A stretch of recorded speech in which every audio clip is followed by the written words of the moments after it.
that's a good question. Let's see, eject. I can eject you. Hey guys, this is Bradley with Hump Day Hangouts, and Marco seems to be monopolizing on the spaces available in here. So I'm gonna try a new button in the Hangout that I hadn't seen before. It's called eject, and see what happens. Hopefully this doesn't like ban you out of here though, Marco. Let me see what I can do real quick. So guys, bear with me for just a moment. This is new. Somehow he took up a bunch of spots, so let me try to eject him.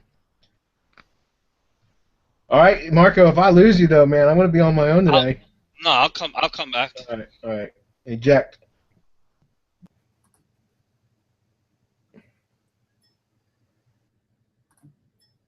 One more. Sorry, guys. This is new. Okay. All right. I'm surprised I don't see anybody else in here yet, so I'm gonna try to send this invitation out again, you guys, real quick, and then I'm going to just go ahead and go into some presentation stuff and answer any questions that are on the event page.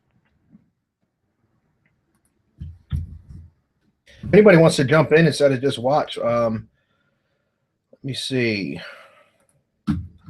Typically, we usually have a bunch of people in here by now. But anyways, I'm going to move on. And if you guys have questions, you know to put the questions in either the Q&A tab, or you can also put them in the on the event page itself, which is kind of helpful for everybody.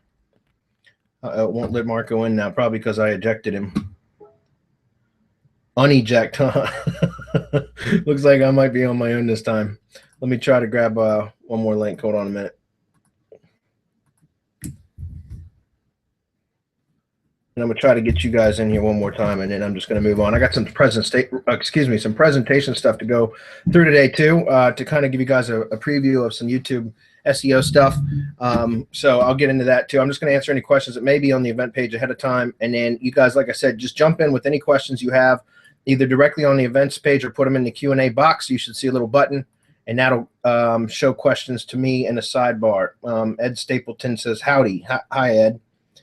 And also, if you guys see the little Hangout like chat box thing that pops up in the bottom right corner, if you have the Hangout plugin installed, then we can also chat in there. It's like usually I have support, so somebody can help me with this, but apparently when I ejected Marco, it won't let him back in, so I'm on my own. So, okay, you guys, I'm going to take the screen so you can see my screen. I got some stuff I want to show you today, anyways. So that should be up now. And back over to the screen. Okay, Brian Lichtig asks if anybody had ever used TubeRank. Works great for creating videos and getting them ranked. Yeah, actually, I have that, Brian. I haven't messed with it much. I bought it, so I didn't know that it made videos. I actually have that on my desktop. I'm curious now because I didn't think it did that. Right here it is. Haven't run it in forever, but I've used it just to. Oh, it's going to ask me to install it and all that. I'm not going to do that right now, or update or something. Let's see, exit setup, yes. So anyways, let me go back. I haven't actually used it much, other than to just like scrape tags off of videos. That was pretty helpful for that. There's also another one that Joe Troyer put out called Viewlio, and that's a pretty cool tool. I use that quite a bit for scraping tags off of like the top ranked videos when I'm trying to compete for something. It'll show you like categories and everything. It does it very quickly too. So that's a really cool tool. It's called Viewlio, Viewlio, and that's by Joe Troyer. So thanks for pointing that out, Brian. I'll have to look into that some more. I can't answer a video call, Marco. I'm already in a video call. Let's see. That was odd. Let's see, you guys, hopefully you guys can see me, put some questions in the answer. By the way, Ed, since you already posted once, can you just confirm for me, please, that you guys are hearing me by posting it in the questions section? I just want to make sure you guys can hear me, because it looks like the Hangout's got several people on, but I'm not getting any reaction yet. So, all right, I'm going to keep moving on because it's recorded anyways. Chef Constantine or Alex, he says, "Hey Bradley and team, quick question I had about outsourcing other than oDesk and Freelancer. Do you guys have any other sites you use for web development that have trust and know what they are doing? Thanks in advance." I have not used anything other than oDesk really for hiring that sort of work. Like my outsourcers that are full time, I actually hired them through onlinejobs.ph. because they're full-time employees. But for any type of contract work or part-time stuff, I do it all through oDesk, and I've just found that to be a good place. What I typically do, and we'll talk about outsourcing a lot more. Well, Mastermind members see that. Sorry. I mean, I can go over some tips for outsourcing. What I typically do for outsourcing, like on oDesk, is when I create a job, because you have to create a job to post first before you can recruit anybody to apply for the job, and I don't ever post it publicly for anybody to apply. I always hand select people that I want to apply to that job. And so what I'll do is I'll go in and I'll sort and search by certain criteria. Like they have to be 4.5 to 5 stars. They have to have at least 100 hours billed in oDesk. They have to have certain amount of time billed within recently, like latest activity. I think you can go 1 day, 1 week, 1 month, that sort of thing. Let's see. I think I'm hoping you guys can see me today. Yes, we can hear. Okay, cool. All right, great. Thanks, guys, for letting me know. It looks like Ed and Alex.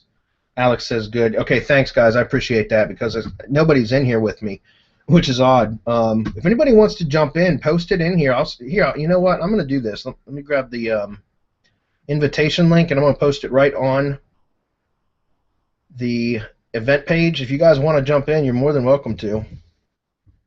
That should bring you directly into the Hangout, so you'll see that appear in just a moment. Okay, so anyways, back to the oDesk thing. I always sort by certain criteria, and then I go through and I read their profile, and then I invite them to apply to the job. And the reason I do that is because if you ever post a job in oDesk, you'll get a ton of responses, and a lot of them are automated stuff because people are scraping oDesk for new jobs, and so you'll get like canned responses, and it'll be garbage, and it's a complete waste of time going through all that stuff trying to sort through those people. Another thing is, even when I ask people to apply to a specific job, I put a question in, like a statement in my job description, saying, when you reply to this job application, make sure that you put white elephant in the first sentence or something. I put something in there that's odd. Because if they reply and they don't have white elephant in the first sentence, then I know that they really didn't read the full job description, which means that they're not for me. I want people that can follow instructions. So that's a way to very quickly screen out people that can't follow instructions. I hope that makes sense. But you just put in like something real small that you ask them to do, something weird too, like say put big red kite in the third pair as the first word in the third paragraph of your response, or something like that. Just anything weird like that, because that way you can weed out people that are not paying attention or reading fully. Okay, so let me finish up with as far as web development stuff. That's all I would do, Alex. Is I would just post a job in there with the job description that when you post a job, just be kind of general though. You want to be kind of vague in what it is that you want. Don't get into details until you actually start to interview outsourcers. And what I will do is I'll look for like roughly six outsourcers that I will invite, or contractors that I will invite to apply to the job. And then once they accept the invitation or decline it, and sometimes you'll get people that will decline it. They might be too busy or whatever. Then what I'll do is I'll ask them in the oDesk thread, which is the email, I guess, the notification that they've accepted your job invitation or your to apply to the job. Then I'll ask for their Skype name, and I'll hook up with them on Skype and do like a 10 or 15-minute chat. It's just a text chat. It's not like a call or a video call, but I'll do a text chat with them as the actual interview. And the reason I do that is because I want to interact with them, because that's how I manage all of my outsourcers, is through Skype. And I do that, I have 3 hours every morning from 6 to 9 that I have blocked out for managing and working with my outsourcers. And so I want to make sure that we can chat with each other well in text chat first of all, and I want to know, to kind of get a feel for their personality and stuff like that. And then I make my decision on who I'm going to hire at that point. Last thing though is sometimes I will hire 2 or 3 people at the same time for the same project, especially if I'm looking for more of a long-term solution. That way I can get the results back from all 3. If, like, let's say I hire 3 people, then I'll look at those. I'll hire all 3. I'll pay all 3 for the same task, and whichever one does the best, and not only does the best, but has the best, can follow instructions the best, or can also communicate with me the best, then they're the ones that I end up giving the permanent position to. And I tell them that up front. I say, listen, I'm testing you. I'm hiring you for this task plus 2 others or 3 others or whatever it may be, and say, I'm going to give you this task. When you will be paid for this. When you complete the task, I'm going to make my decision as to who I'm going to hire to make a permanent part of my team. Okay, and that, guys, I've done a ton of outsourcing, and so that's something that you just kind of pick up as you go. Those are some tips though that will really help you, because if you try to post a job initially, you're going to get a ton of responses, and like I said, they're canned responses, a lot of them, and look, hiring outsources can be a full-time job in itself. There's certain things and tools and the steps that you can put into place that will automate a lot of the screening. But when it comes down to it, you really have to have some one-on-one time with your potential employees or contractors, or else you're going to get screwed. Trust me. Okay. All right. Let's see. BizTrends first, brother, I want to thank you for being the real deal and providing such great information. I just removed the chimney pipe that I had to install because of all this.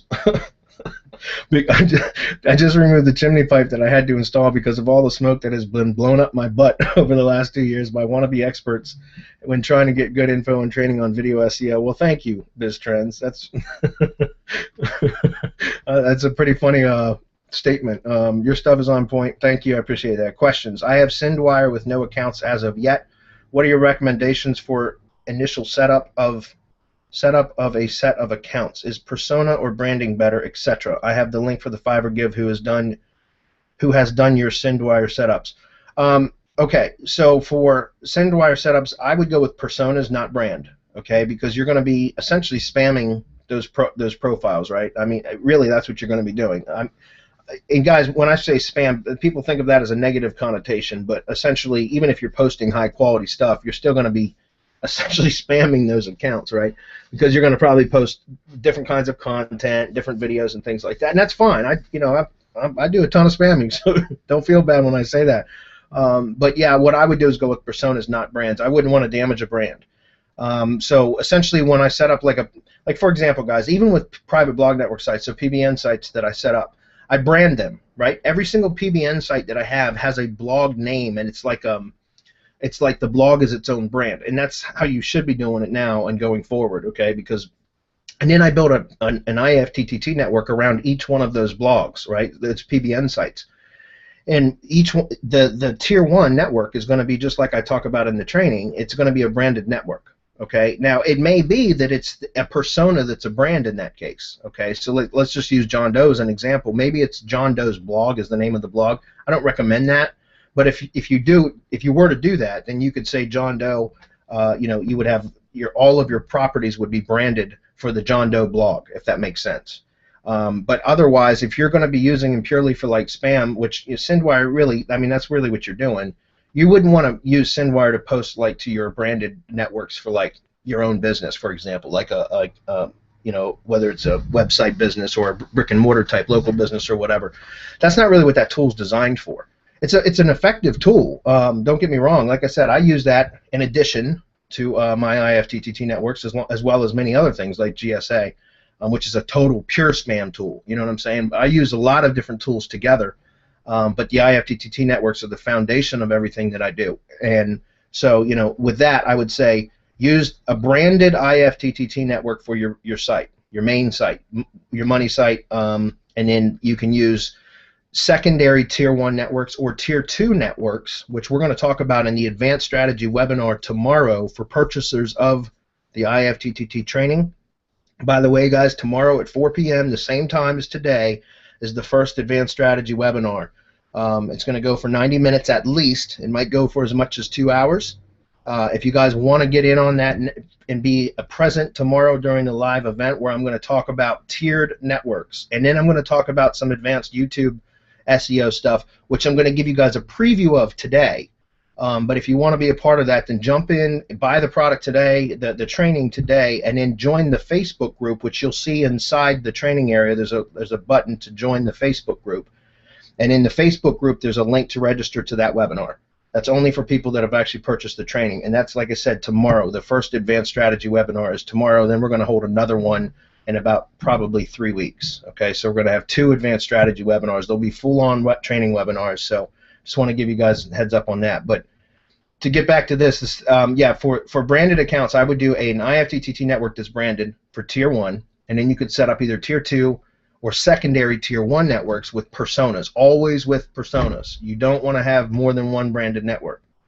But for Syndwire, and also like SociSend, which is another tool that I recommend and I use a lot, I would go with personas only. I would theme the personas though. So for example, let's say you're in the roofing niche, or like that's your money site. I'm just going to use that as an example. These principles apply to whatever niche you're in. Then I would go with a persona like a John Doe who's a handyman or a home improvement expert, right? And then build all of the accounts that are available within Syndwire that are worth building, because there's a lot of them in there that they're not worth your time building the accounts for.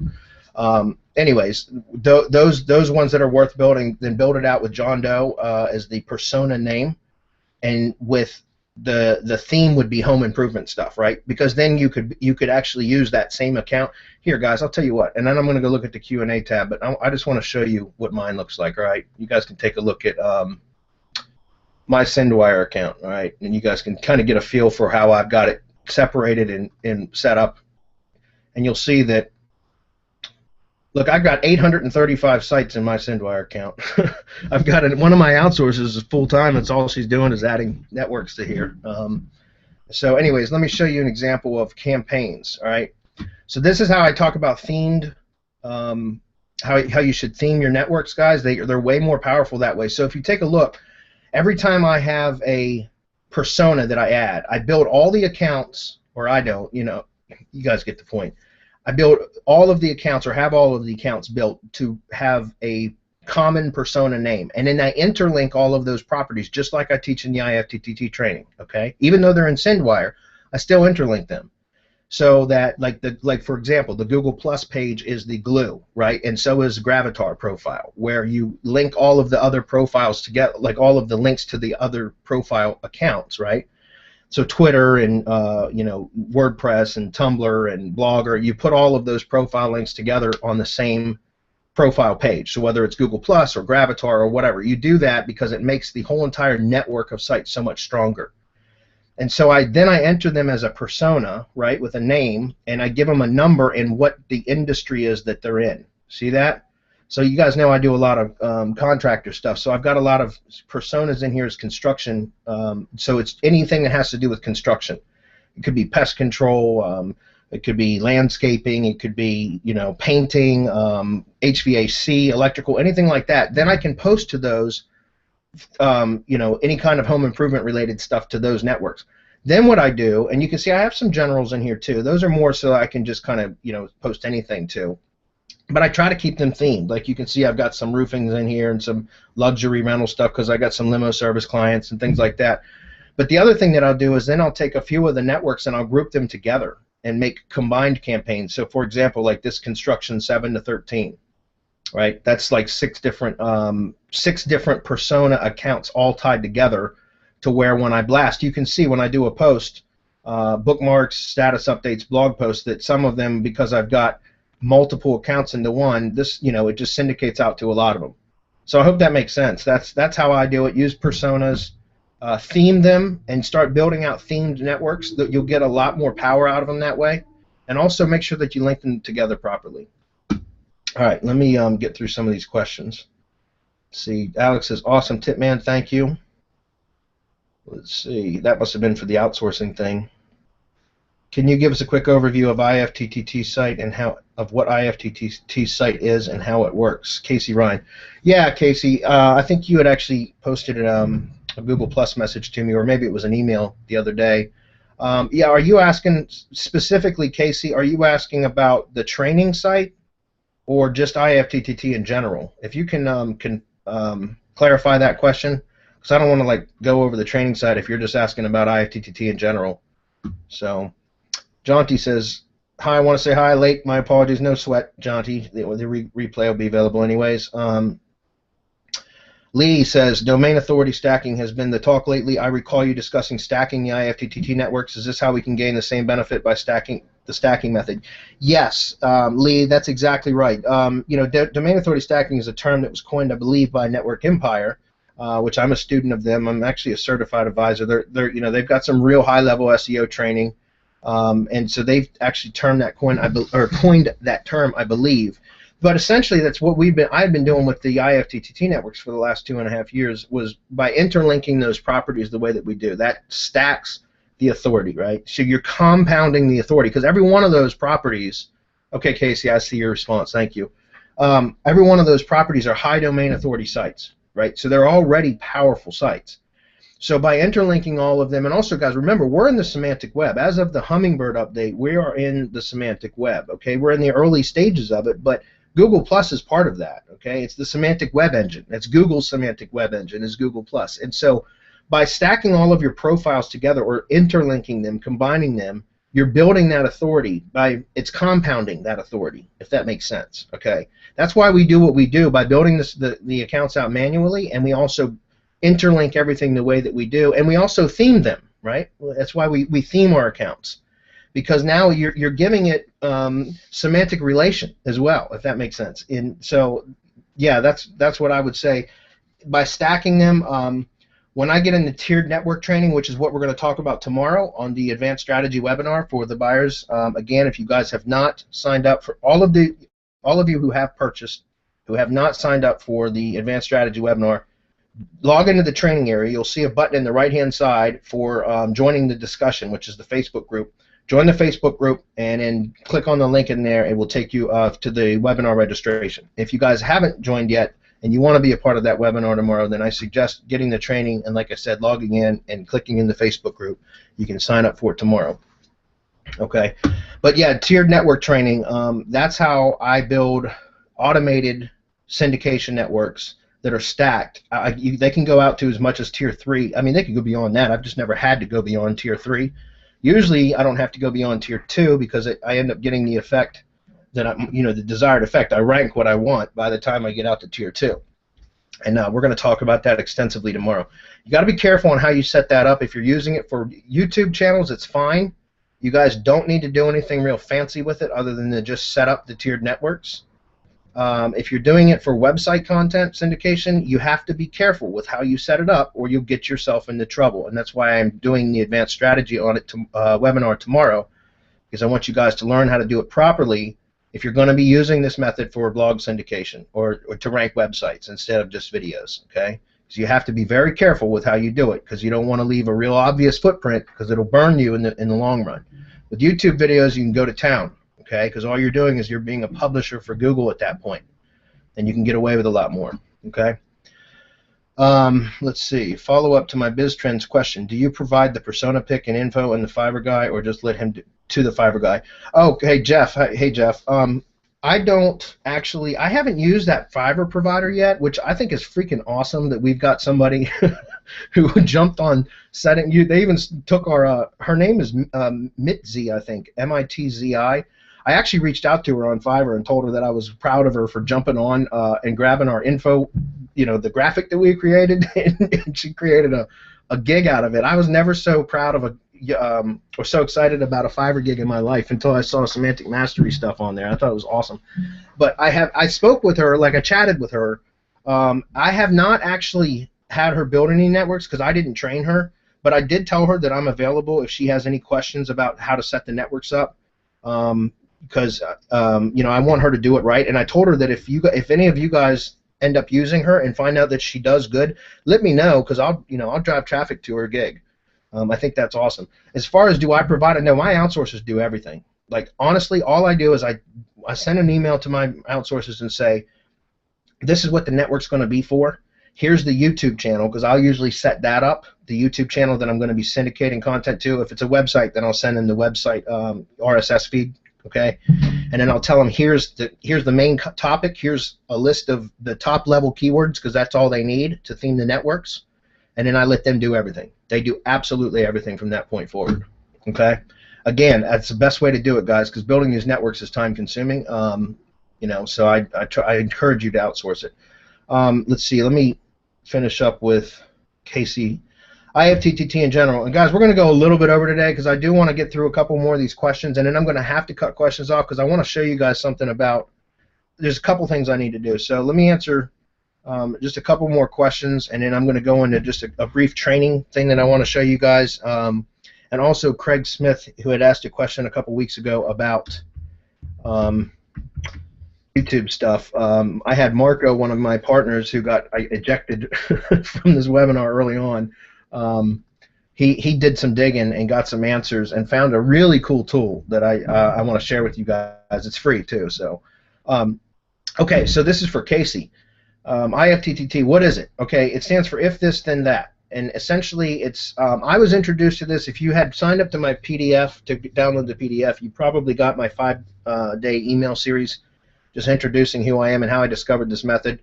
David Koss, who is also a he's a product developer, and probably 3 years ago he launched a WSO. It was just a PDF. It was very simple. I think it was like $7. It was called Stupid Simple Web Programming, and that was what introduced me to IFTTT. And I actually, it was like, you know, WSOs are usually garbage, most of them are, but every now and then there's a gem, and that was one of them, because I have built my entire SEO business based on the principles taught in that $7 guide 3 years ago called Stupid Simple Web Programming. So I owe a lot of this to him. So full credit goes to him for introducing me to this. But anyways, what it does is if this then that means you can set up these what's called recipes, and then there's channels. Let me look at the channels page. You can see there's 161 channels in this in IFTTT. So this is web apps, web 2s, social media sites. There's a ton of different things in here that you can connect to IFTTT, and essentially you can set what's called triggers and actions. So if a trigger happens, then an action occurs. That's how it works. So you can set up like a cause and effect. So the cause could be you upload a video to your YouTube channel. So for example, if we scroll down here, you'll see that YouTube is a channel that you can activate. All right. So if you activate that channel, then when you set up what's called a recipe, okay, then the recipe would be if YouTube upload, then post to, let's say, WordPress. You can set it up to do that. You can do like all kinds of other stuff that are not SEO related. I only use it for SEO, but like there's like so many really cool things that you can do with IFTTT that like really cool things. I've kind of looked at some recipe guides that other people have created for stuff that's non-SEO related, and there's just like some really cool stuff that you can do with it. So it's free. You can set up a ton of recipes. Like I said, I've been developing SEO recipes and testing and things like that, and the ones that are in the PDF are the ones that I use religiously. Oh, by the way, there's a couple other ones, guys, that I'm going to be adding to the training that I do for the just for branded networks. I don't use them for like secondary or tiered networks, but like one of them is for pinboard.in. That's this right here. This is a bookmarking site. It's paid. It's $11. It's like $10.82 or something like that to sign up. It's a one-time cost. But it's a real high. It's a very powerful property, and so like I'll use that on branded networks or for networks that I build for clients. And so I'm gonna add the training to that. Plus, you can also integrate Facebook pages. I didn't have that in the IFTTT training yet because you have to do it through pages, not through profiles, and you have to have the pages underneath your own main account. And so typically, I will only do that for branded networks. I will not do that for secondary or supporting networks, right, or tiered networks. Those are all considered supporting networks. I don't do it for that. But I'm going to be adding the videos soon for Pinboard and Facebook pages as well. Okay. So anyways, I hope that makes sense, Casey. It's just a brief overview. That's what you asked for. Carl says, will the advanced training tomorrow for the IFTTT be a recorded webinar? Yeah, I'm going to record it. There may be, and I hate to do this to you guys, but I told everybody that had jumped in early, I'm doing this for them to start with. It's kind of like a bonus, and so there may be some. It's going to be recorded, but there might be some stuff that I cover that gets cut out of the actual recording it when I post it in the training area because I wanted to do something special for you guys that jumped in early. So I'm going to get into some stuff that I might not add. I don't know. We'll see. Okay. Let's see. You missed one of my BizTrends questions on the event page. Oh, I'm sorry, man. Let me go back and look at it. Is there any difference when ranking a video with verbal audio versus just music and slides? Yeah, verbal audio is going to get better results. No question, especially if you mention the keyword in it. Absolutely, you're going to get better results that way. Okay? All right, I'm going to take like 3 more questions, guys, and then I'm going to jump out of here into a couple things I want to show you. I think you guys will appreciate it. I had an account from another program, Casey says, forgot what it was about, just logged in and am reminded, so you can skip my question. Oh, well, guess I should have read that before I went over. I got the same WSO too, it says Ken Roberts. Yeah, it's funny, Ken, as that really snowballed my SEO business. I'm not kidding. And Marco says he's in. He's just not in as a presenter. Gotcha, Marco. Thanks for stopping by again. All right, so here, now what I want to do, guys, is get into something. Marco showed me this. I asked him to dig into this for Craig Smith, which asked a question about 2 weeks ago about whether or not YouTube videos, if you're using a video player plugin on a WordPress site instead of the embed code, will it make a difference with SEO? And I didn't have an answer. I didn't know. My assumption was that it doesn't make a difference because Google code is Google code. Whether it's a link in the plugin or the video player plugin turns it into an embedded video, or whether it's the actual embed code, my assumption, and again, I don't know for sure, but was that it doesn't make a difference. And honestly, I don't care if it's a website that has a WordPress player in it. Then I just add the video link to that and let the WordPress player do its thing, and I still end up ranking them anyways. But as far as what actually has more effect, I'm not 100% sure. But I had Marco look into this for me, and he came up with the schema.org stuff, right, which is microdata. If you guys, I just talked about the semantic web earlier. Well, schema.org is part of that. Let me put these links in on the event page real quick, so you guys can read up on schema.org video markup. Okay, and then he showed me this really cool tool, which Marco, I hadn't had a chance to tell you thank you yet because I haven't had a chance to see you since you sent this to me. But there's a really cool tool called by Sistrix. Sistrix. It's hard to say. Let me paste this in, and I'll show it to you. And what this will do is you can just take a YouTube video link and paste it into this tool, and it will automatically mark it up with semantic markup. And that's freaking fabulous, guys. Let me just give you an example. I'll just grab, let me just grab this video right here, and I'll show you what it does. All right, so if you just paste the video link in and click Generate Source Code, now if you take a look, this is now giving us semantic markup for, it's marked up with schema.org markup for the video. So instead of using the YouTube embed code, I am now, from now on, since he showed this to me today, going to be using this on the websites because this is so much stronger. In fact, if you take this and go over and look at what's called the the structured data testing tool, which is Google Webmaster Tools. I'll paste this link in there as well. And you view the code. You have to click on the HTML tab. You can put a URL in here to see if you've got any schema.org markup, or you can go to HTML if you're pasting code. In this case, it's code, and it will show you the extracted structured data, right? And this is schema.org video object right here. And then it marks up each one of the items. And if you take a look at this code, I know it might be hard to see on your screen. Let me just do this real quick. I'll blow this up a little bit.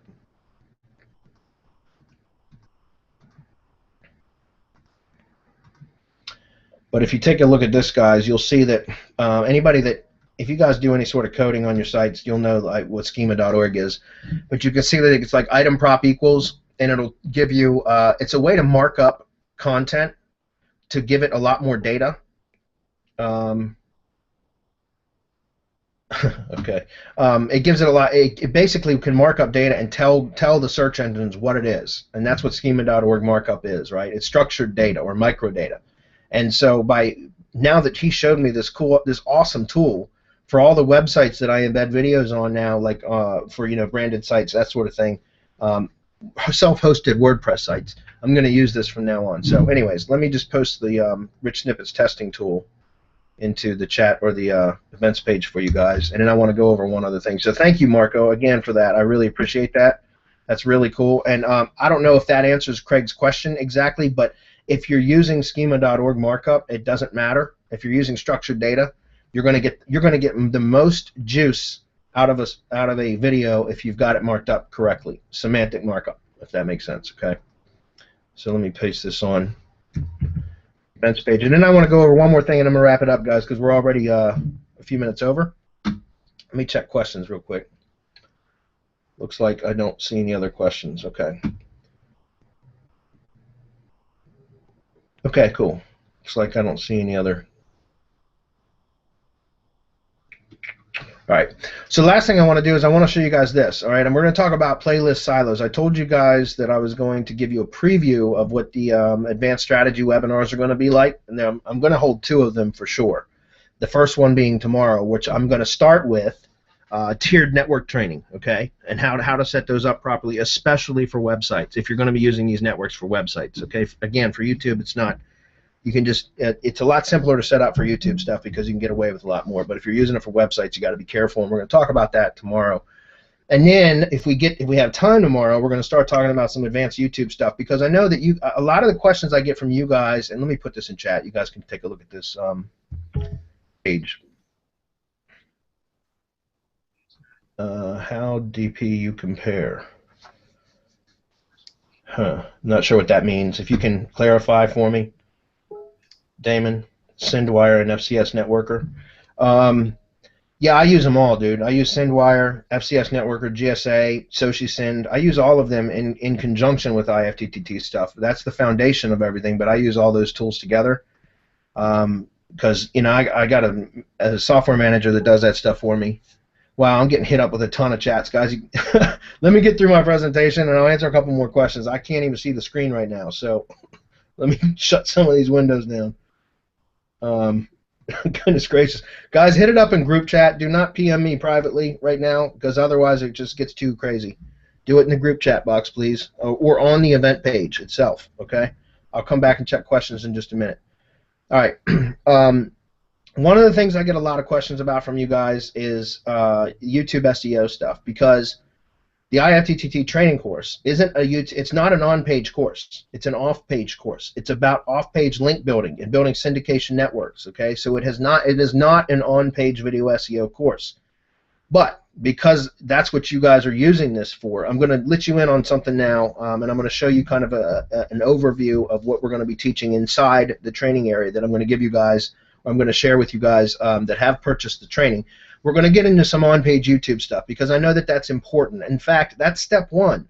The IFTTT networks are really step 2, okay? And that's just what I started with, because I know that there's so many YouTube SEO courses that you can purchase. I didn't think that was necessary, but apparently a lot of you guys want that from me, and so I'd be happy to share with you, you know, what I can. But I also want to introduce you guys to something, or just kind of plant the seed for now, because once we go through our initial push, our initial launch, which we're totally public now.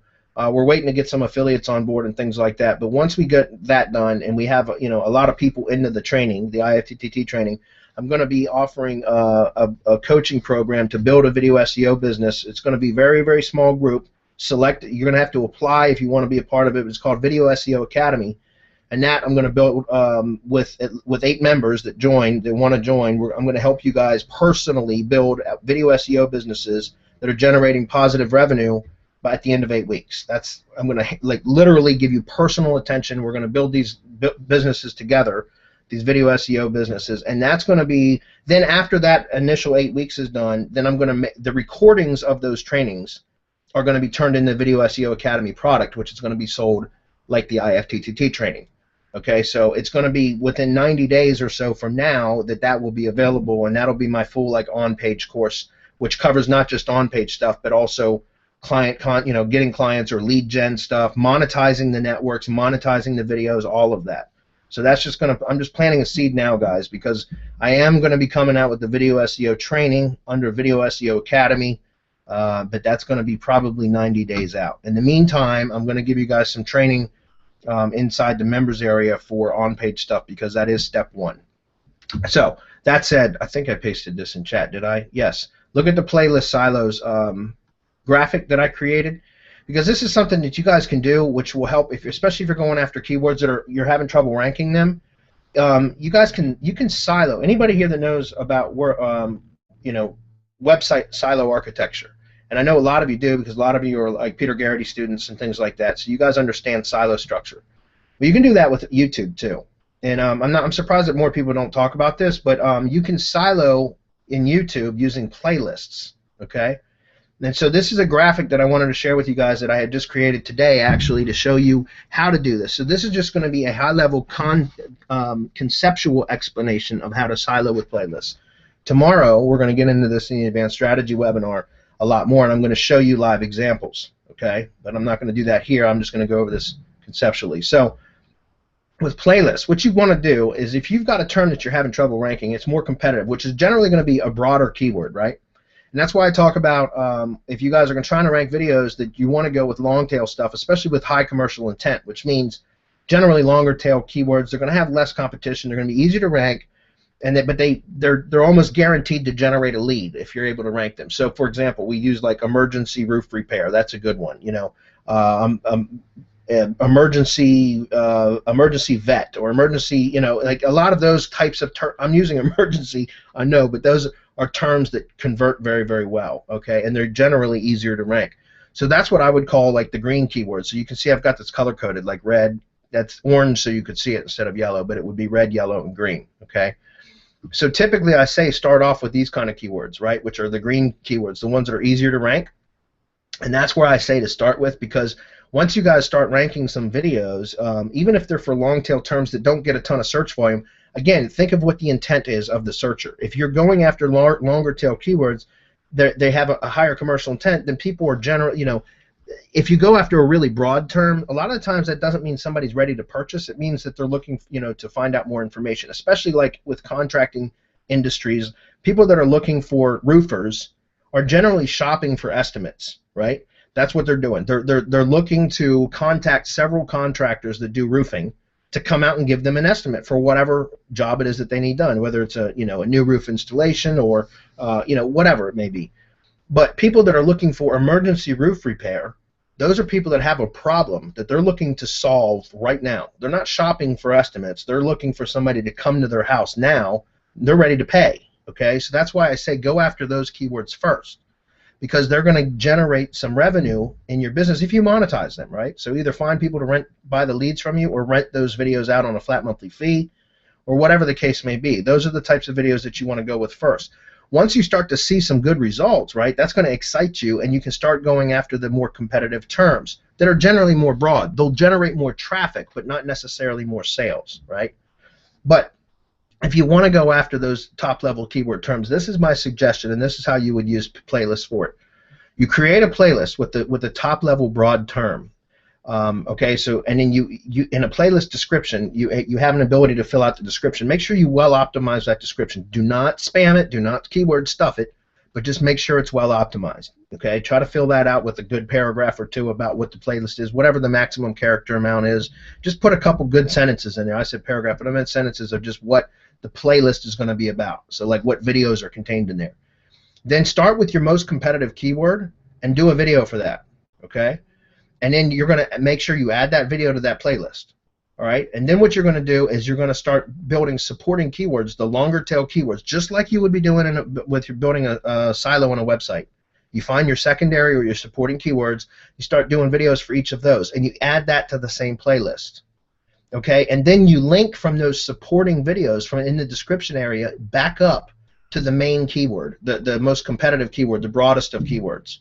So now what you're doing is essentially you're creating an internal linking structure in a silo fashion back up to your most competitive keyword. Excuse me. Now, take a look at this. The other thing is a playlist gives you a point with which you can build links to that has a touch point or a direct link to all of the videos contained within. Okay, so this is something that you can build additional links to. And in fact, there's several different versions of the playlist URL too that we'll get into tomorrow in the more advanced stuff, the advanced strategy stuff.